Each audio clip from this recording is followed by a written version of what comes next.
אנחנו עם שהאתוס המכונן שלו הוא יציאה לחירות, הוא קריאת הדרור, הוא הרגע שבו נוצרנו, זה הבסיס, זו התשתית.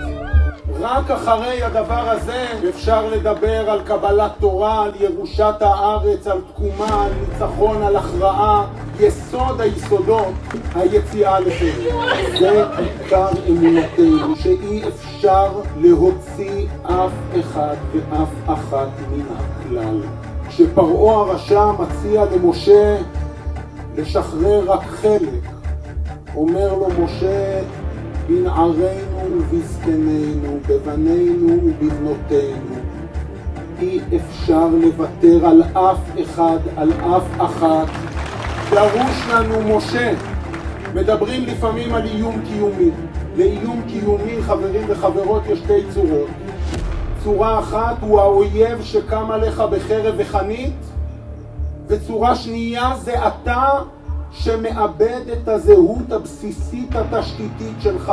ואם אנחנו שוכחים את היסוד הזה, אז חס ושלום תצלנה האוזניים, אנחנו לא קיימים יותר. זה צלמנו, זו דמותנו, זה תשתית הקיום שלנו. הגמרא אומרת, חרב קשה ממיתה, ורעב קשה מחרב, ושבי קשה מכולם. דכול הוא איתנהו בהו, הכל יש בו, גם מיטה, גם חרב, גם רעב. ואנחנו רואים את התמונות ושומעים את הסיפורים, איך שבי קשה מכולם. הם צריכים להיות חופשיים. גם לדור שלנו יש נביאים. הנביאים של הדור שלנו קוראים גדי מוזס. בניית תירוש חייבת להתקיים, אין אופציה אחרת. את תראי איך שתירוש תהיה יותר יפה ממה שהיא הייתה. הנביאים שלנו המודרניים דורשים מאיתנו לא לשכוח מי אנחנו, מה האתוס הבסיסי של הקיום שלנו.